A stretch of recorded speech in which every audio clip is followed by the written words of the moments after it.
Welcome to UTV. Ahmedabad విమాన ప్రమాదంలో మరణించిన వారిలో తన భర్తను కలవడానికి రాజస్థాన్ నుంచి యూకే వెళుతున్న నూతన వధువు ఖుష్బూ ఒకరు.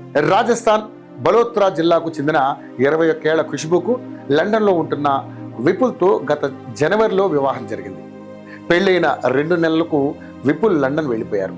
ఖుష్బూ పాస్పోర్ట్, వీసా వంటి ఫార్మాలిటీస్ పూర్తి చేసుకోవడానికి ఇండియాలోనే ఉండిపోయారు.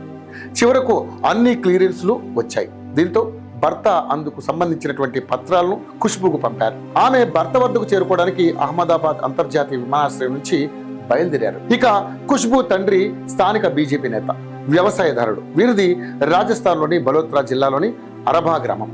తన కుమార్తెను తీసుకుని జూన్ 11 రాత్రి అహ్మదాబాద్కు చేరుకున్నారు. కుమార్తెకు వీడుకోలు ఇచ్చే ముందు ఎయిర్పోర్ట్ వద్ద సెల్ఫీ తీసుకుని తన కుటుంబ గ్రూపులలో షేర్ చేశారు. అదే చివరి చూపు, చివరి ఫోటో అయింది. విమాన ప్రమాదంలో ఖుష్బూ మరణించారు. కొత్త జీవితంపై కోటి ఆశలతో అహ్మదాబాద్ నుంచి విమానంలో బయలుదేరిన ఖుష్బూ ప్రాణాలు ఆ ప్రమాదంలో అనంత వాయువుల్లో కలిసిపోయాయి.